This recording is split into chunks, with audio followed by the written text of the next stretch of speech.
What is going on, my broskiis? My name is Toadski, back again, here to bring you guys yet another One Piece Treasure Cruise video, another tier list for a new month, of course.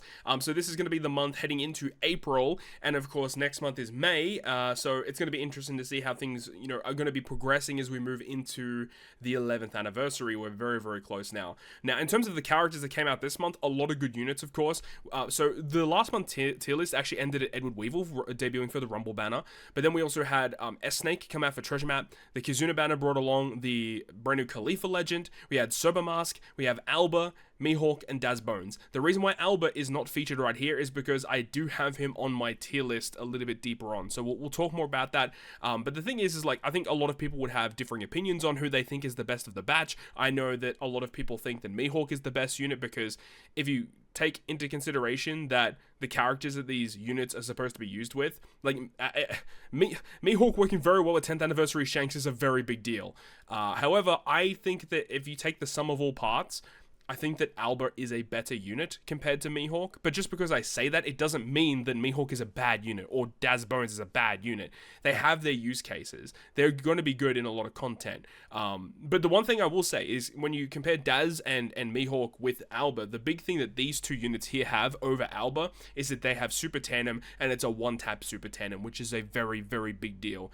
One-tap Super Tandems are always going to be valuable, and the fact that it can work with, whether it be Crocodile with this guy, you can use this with Shanks or Zoro. Alba can work with Kaido or Zoro, but they're always going to be useful to have. But I will say Alba does have a very good final tap as well, so that's another thing to take into account. As for the other units that we're not going to be talking about in this video, I do want to just talk about them so you guys know that I'm not forgetting about these units. S-Snake, I think a very forgettable legend, and I really hate the fact that S-Snake came out. She has, in terms of the context of her release, because her debuting right before Khalifa is so weird, because Khalifa, she has barrier pen as well, the S-Snake has barrier pen, but for some reason, S-Snake's barrier penetration is health based, right? Where you need to be either above a certain HP threshold or below a certain HP threshold, which also doesn't make sense because this character has Rush Suguru special. So as you're performing the rush, you lose the ability to do barrier penetration. It is the strangest thing ever. But then you go to Khalifa, she doesn't have rush, she doesn't have super tandem, final tap or anything, but her barrier pen just completely ignores any HP requirements at all. So I don't get it. I really don't. I think S-Snake is a very forgettable legend. Interesting captain ability, being able to resist a bunch of debuffs though. I think Khalifa is a very interesting unit. Her special ability seems very powerful, but I feel like a character like this is going to fall to the wayside a lot, where it's like, it's a character that you can have and stuff, but you got to remember that it is a Kizuna Clash legend, and in order to get those, to get investments, pulling on Kizuna Clash banners is, you're not going to really pull these really exclusive units all that often. Even though this character with dupes isn't that important, it does still make a difference if you end up using this character in high damage content. Her special ability is very good though, like, don't disregard that. Sober Mask, this character didn't receive enough of a buff for this character to be in the top 20 list, in my opinion, and then we've already kind of touched up on these guys. So without further ado, let's move on now and talk about the top 20, in my opinion, the top 20 legends of Treasure Cruise, taking into account everything in the game. Let's go ahead and get into it. So right at the top of this list, this is going to show you guys my top 5. So, the top 5 of this list, or the first 5, should I say. So number 20 is going to be Momonosuke, which I have had pretty much since I've made this format of tier list. Momonosuke is just a very good character to have. If you're a beginner player, this is just about one of the best characters to start the game with. Boosting Free Spirit and Slasher, obviously we know how good they are. And being able to resist Bind, essentially, on your crew completely, and changing it to buffing the duration of your attack buffs, and if you use him as a captain, he automatically launches his special at the start of the fight, which gives you a very significant attack boost for multiple turns, which is very good. Super type, of course, which is also pretty useful to have. EXP boosting captain, if you're a new player, you want to have this guy. It's going to make your life a whole lot easier. Moving on, Alba. So I wanted to fit one of the new units onto the list because I just feel like these new units are so good that I would love to have all of them on here, but you just can't really make a case for all of them. And the reason why I chose Alba out of the 3 new legends is because if you take into account potential ability, captain ability, special ability, super type, etc., I think Alba has the overall best out of all of those categories. In terms of captain ability, Alba's is the best out of the entire new batch. this ability carries it super hard. Doesn't have cooldown reduction or unique cooldown reduction like what Mihawk has, where he has like -2 to cooldown versus gauge and switch gauge. That is cool, but in my opinion, I think having the utility just far exceeds like what a cooldown reduction would give you, unless if it's something absurd like, you know, 10th anniversary ace, for example. Great special ability and works perfectly when you use versus Kaido. And versus Kaido, I rate as one of the best legends in the game, with versus Luffy when you gotta, you know, count that, you know, that unit is basically 2 in 1. And the synergistic abilities between versus Kaido and Alba are just insane. Just all of the abilities that they work together with, the resistances, all the debuffs that go through immunity, weakness, which can work with Kaido, giving increased damage taken, and a pretty usable super special as well, generating some slots, ore blocking, buffing final tap, which he himself has a very, very good final tap. And it's crazy to say, we don't really get a lot of good final taps in this game, and this one at level 5 is quite good, being able to give himself a Wano slot that is essentially uber buffed to 3.25 times multiplier, and then a nerfed final tap Luffy ability. This is basically what like Dex Driven have needed in a final tap, because you got characters like even like Magma Kaido, for example, that has a good rush. You've got a character like even like I guess Dex Driven Big Mom is also kind of decent for her final tap, giving a chain buff. But this is just better. This is the best, like at least that I can think of, like Dex Driven final tap in the game. So I think this is really, really good, and do not discount this. Really, really good abilities across the board here with Alba. Next, I've got Robin and Jinbei. I think that a lot of people still sleep on this unit. This is just an incredibly valuable unit to have. Just being able to remove a bunch of debuffs, resist special reverse as well. They got a switch ability that can get you some matching slots. Obviously, relatively like useless captain ability, but the switch and special, and the fact that it's a straw hat is a really big deal, because straw hats are able to be used in a lot of teams to activate EX supers, super tandem conditions, makes a big difference. And the fact that Robin has some of the best pool of support characters in the game really makes this character extremely powerful. So don't disregard this unit. I do still have the New Year's Sabo on the list. However, with the fact that he's going to be dropping off over the next month or two, because he's not going to be boosted in a lot of content, because that's what they've done. You know, they have these characters, they come out, if you pull them, they're now going to be boosted for longer in the monthly boosted content. So with Sabo, he is going to be falling off a little bit, but whenever there is a Super Boss Kizuna Clash that is centered around fighter or cerebral teams, this ability to give the advantageous class effect is always going to be nice to have. It just gives you so much damage, and a lot of content that comes out now will have some type of weakness class, so being able to abuse this with fighter and cerebral teams, as well as having great utility, is always nice to have. I will say that he is a bit more niche compared to a lot of characters on the tier list. So if anyone is going to drop out of the top 20, I feel like this guy is going to be one of those units that can drop out for sure. But the fact that he is really hard to replace on a lot of teams is a really big deal too. Sabo also has some pretty niche supports, and sometimes can be used for interesting like EX super requirements and stuff. And then the final character, this character I put in last month, and I absolutely love this unit. Every single treasure map, I seem to put this unit on a team somewhere because of the typing, the classes, and just the abilities in general. Obviously, the artwork's pretty dope. We all love and respect that. But the cool thing about this unit, obviously, the switch ability is great, being able to remove the special bind completely, and then this unit removes a bunch of special bind on the crew. Bind, burn, healing, matching slots, chain boundary, and Nami and Carrot have a very good pool of support characters as well. So all of this in mind, I really don't think I can take them off quite yet. Like, Nami and Carrot are phenomenal. Plus, again, it's a straw hat. It counts for a lot of EX supers, super tandem requirements. You love to see it. And then Carrot's also got some good supports too. So you gotta love and respect that. Alright, moving on now to the 11th to the 15th position. The characters are the same from last month, however, the orders have been switched around a little bit. So this was still the 15th position last month with Yamato. Int Oiran Yamato is just a really unique character with what she does. Obviously, if you go to use her as a captain, you've got some different ways you can build her. If you build her with Free Spirit, you have one kind of build. If you build her with Cerebral, you get like another kind of build in terms of utility for the crew. And then a very valuable special that even if you're not building a full Free Spirit or a full Cerebral team to get the offensive capabilities, being able to still get the ability to remove one selected debuff by 7, and also percent damage reduction based buff, just providing another buff on your crew that can stack with everything else that you have is valuable. And then of course the EX Super, which works incredibly well with the special to make full use of the percent damage reduction based attack boost, and the ability itself is fine, right? And she also has Rush, right? Let me just double check that. Yeah, she has Rush, which gives buffs to Cerebral and Free Spirit. So if you have this character with investments, this is just heaps of additional damage, and it's a first tap super tandem as well, which is obviously pretty valuable. So I really do rate Int Oiran Yamato. It's just, unfortunately for me, I just don't find too many use cases for her. I do agree that this character is very strong, and I do think this character is incredibly underrated, but at the same time, there are just a lot of situations where you just don't need this unit, but this character is a unit you can use in a lot of content. I know that last month this character was very valuable because of being able to use her on Cerebral teams to remove like one selected debuff that you could choose by 7 was really good to have.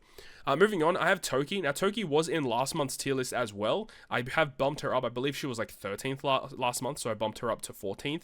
I mean, it's the same thing. This character is still just a really valuable unit that you can use in a lot of scenarios. Captain ability and the super type is pretty redundant, but this unique special that no other character in the game can do is why this character is so valuable. This Toki state is absurd, and another thing you can do, especially now that we have the super evolution of Sober Mask, is you can use like your 2 Sober Mask captains vanish effect and then Toki on 2 other units, which enables basically 4 units on your team to essentially be untouchable. That's dope when you can get that to work. And then also the 3.5 times attack and orb boost. Do not disregard this. 3.5 times attack and orb boost is just absurd. And also another thing is that this character gets access to another very good pool of support units because it counters Hiyori, Momonosuke, and Toki, which is great. Next is Cross Guild. Now, Cross Guild actually received a buff this month with the release of Daz Bones, and Daz Bones really makes this guy a lot better because a lot of situations with Cross Guild is like you could get these first 2 specials without too many issues, but in order to get the third activation in a turn, sometimes you would have to go above and beyond and really kind of work for this. However, if you can synergize Cross Guild with Daz Bones together, then this is child's play. Like, this is just not an issue in order to get all of the abilities simultaneously.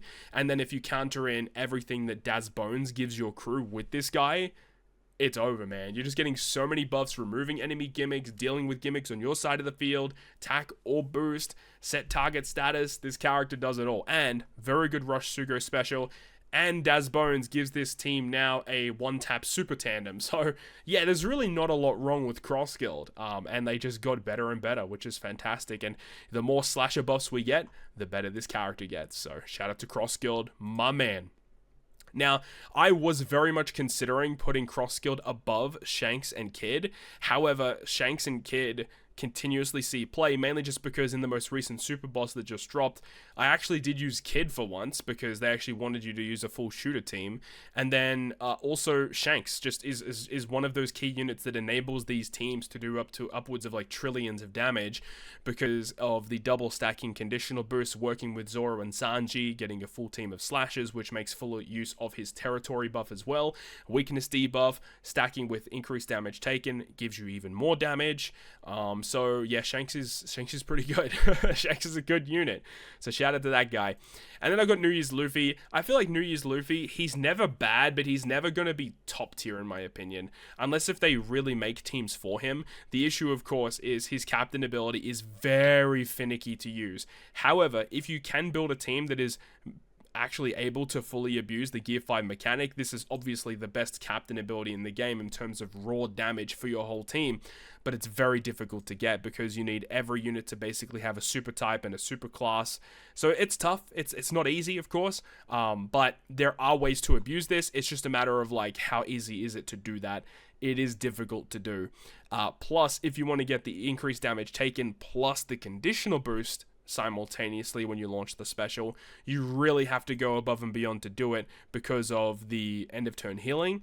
And you pretty much want this guy to inflict the increased damage taken on the enemy, because 3 times increased damage taken is the most in the game, and he can do this. Of course, he gives you the conditional boost against increased damage taken, but only if, you know, they have it inflicted on them. Only if they have it inflicted on them, or you have the end of turn healing, which is really hard to get.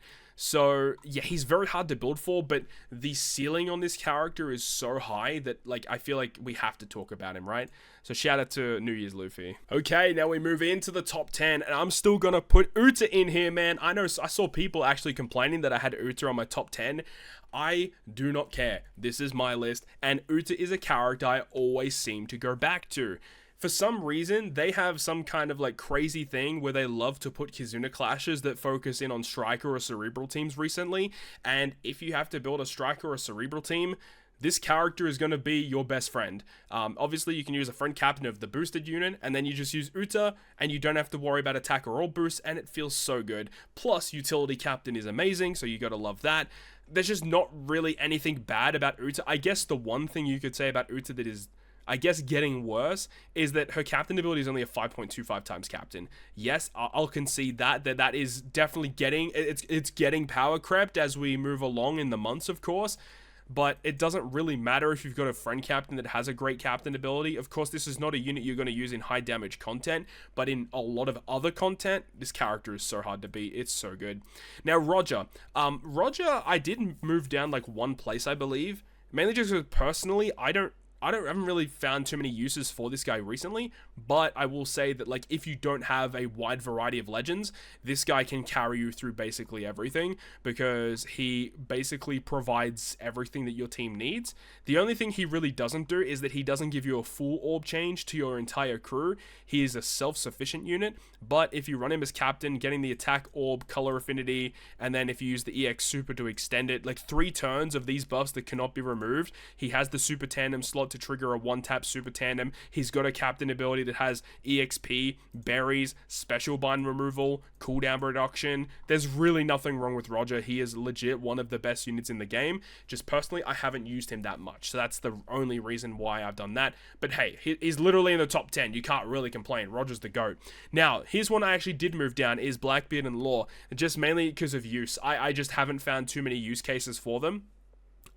We'll see how things move on, but Blackbeard is still one of the best design legends in the game with his HP guard mechanic. Like, if you, obviously this is like a novel to read his captain ability, but it is worth it because this guy is incredible, and if you can build for it, it is so strong. And the thing is like, yeah, he came out like late last year.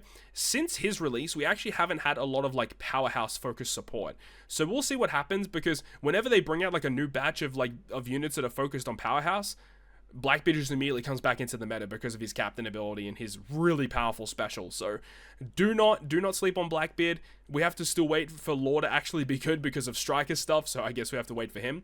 Nami Karina, I bumped up. This is a unit that continuously sees play. I literally use this character every single day. This unit is good in almost every content. Rainbow Captain, and then that versatile special to get basically whatever you want. If you run double Nami Karina, being able to launch both of these specials at the same time is insane. Great switchability, because a lot of the times, right, where a lot of content recently has had that debuff where they reduce damage that enemies take based on what slots you have, and a lot of the time when they do that, G slots are never on that list. Usually it's type slots, recovery, tandem, Wano slots.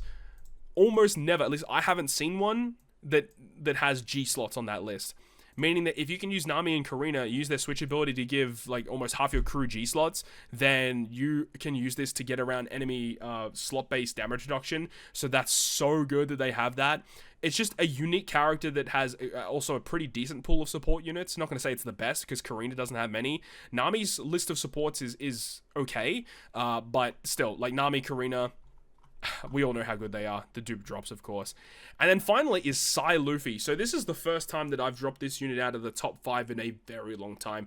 Psy Luffy, I gotta say it, I just don't really use him all that much anymore. Literally the only time I'm using Psy Luffy for content is like the Cult Quest. Really, that's literally the only time, and I don't play much Cult Quest these days. Another thing is that like the 6+ of Gear 5 Luffy, obviously this is the 6-star, this is the 6-star plus. The 6-star plus is just bad. He's just bad now. He is just, I wouldn't say unusable, but you're not going out of your way to use Psy Gear 5 Luffy in terms of the 6-star plus. If you're ever using Psy Luffy, it's going to be this version of Luffy because of the utility, the revive, bypassing defensive effects. It's crazy how good this guy is. Just because I don't have him in top 5 doesn't mean I think he's a bad unit, though. Don't get it twisted. I really don't want you guys to get it twisted. It's just that I think that the other units that are above him are more valuable to own. But at the end of the day, if you're a new player, this guy's going to carry you through basically everything. We're just talking about the tippity top here, right? So let's move on. Let's move on to the top 5. All right, let's get to that top 5, and here it is. Bing bong. There you go. Those are my top 5 ranked legends of the month of April moving forward. So the big change is that I have input Luffy and Kaido into the number 5 position, which previously they were 6th or 7th. So I bumped them up. We moved Psy Luffy down. We bumped Blackbeard and Law down to make space for them at the top. The main reason is because of Alba giving the buffs to Kaido. That is a very significant difference. Those two characters together, it's insane, right? But do not discredit Quick Luffy. I also use Quick Luffy a little bit during this month, and this guy is a beast, and obviously still very good in high damage super boss content. The ability with his versus effect to enhance attack buffs, as well as also inflicting increased damage taken to make full use in his special ability, applying free spirit territory, great utility, chain boundary potential as well, utility captain. I don't discredit Luffy, but the versus Kaido and Alba combo is godly, man. I'm telling you, it's so good. I definitely want to give you guys the dedicated video for those two, so if I can find enough Alba friend captains, we'll go ahead and get that up. But yeah, dude, I really, really enjoy Luffy versus Kaido, and it's kind of funny because when this character dropped, like everyone kind of like agreed, like yeah, this character is really, really good, but like I don't think many people had them like in their top 5, but like, as time has gone on, and especially now that we're getting a buff for this unit with Alba, yeah, man, Luffy versus Kaido is still him. He is still him. So shout out to that guy. There's not really too much to say about the top 4, though. I think this top 4 has essentially been the same, like, pretty much since these units came out. So obviously, we've got Int Luffy, we've got Sai Shanks, Dex, Ace, and Zoro versus Sanji. I don't really need to go through these characters again. But the thing is, right, is you got to put it in perspective that these units are almost 1 year old. I mean, Zoro and Sanji is more than that. But the fact that these units are 1 year old and they're already, like, they're just staying consistently in that top 5 just shows the power level and the overall quality of units that we got during the 10th anniversary celebration. And even Roger came out in the 10th anniversary celebration as well. So heading into the season of the 11th anniversary very shortly, it gets me kind of excited. Like, I really hope that we can kind of shake up this meta a little bit because of the consistent support that has been received for Slashes and Free Spirits, and I guess even Powerhouse to an extent.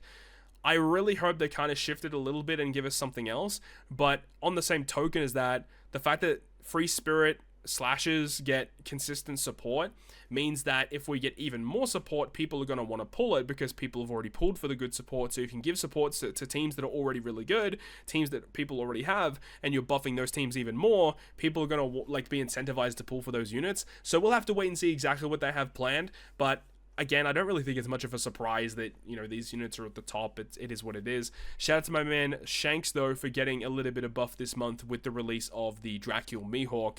Obviously, has made a massive difference for him. So it is a big deal because those combinations together grants you quite a lot of additional damage. And considering the release of Mihawk, I was considering putting Shanks above Ace, which is not even a terrible idea. However, you do have to look at it at the fact that, you know, Shanks, his predominant buff is color affinity, and the fact that when you move into Super Boss Kizunas, at least the more recent Super Boss Kizunas, the enemies have just straight up reduced all your color affinity to neutral, which means that Shanks' like key effect that he gives, his key boost that he provides for the team, is essentially negated. So I feel like because of that, Ace, he's going to get a little bit of a bump. He will still maintain that second position, and Ace consistently sees play. Every Super Boss, you'll see an Ace team somewhere, and they run rampant. I mean, a lot of people I know that don't have Ace yet, like a lot of people are saying, "Oh, replacement for Ace," but there really is no replacement for Ace because of what he does, the really OP Rush Sugo special that he has as well that works well with the team, and the valuable special that he provides too. But it all comes down to Zoro and Sanji. Like, this character is just the most broken, busted unit. I made a dedicated video, by the way, for Zoro and Sanji, discussing every particular reason why Zoro and Sanji are as busted as what they are. Highly recommend checking out that video if you guys haven't done that yet. It's a great video. Did a lot of editing for that one. Took a while to put that one together, so I would advise to check that one out if you haven't seen it yet. But I think with all of that being said, that is going to wrap it up for this tier list. Of course, next month is going to be moving into the month of May, so it's going to be interesting what comes out during April. They kind of shift this around a little bit. We'll see. Maybe nothing comes out, but hey, when we get to the 11th anniversary, we're consistently praying that we get some shifts for the tier list. But anyways, that's going to wrap it up for me. Thank you so much for watching. I really hope you enjoyed this video. If you did, make sure to go ahead and leave a like. And if you want to stay up to date with all the content I post on my channel, including more One Piece Treasure Cruise content, make sure to hit the subscribe button down below. On that, guys, I'll see you guys within the next video.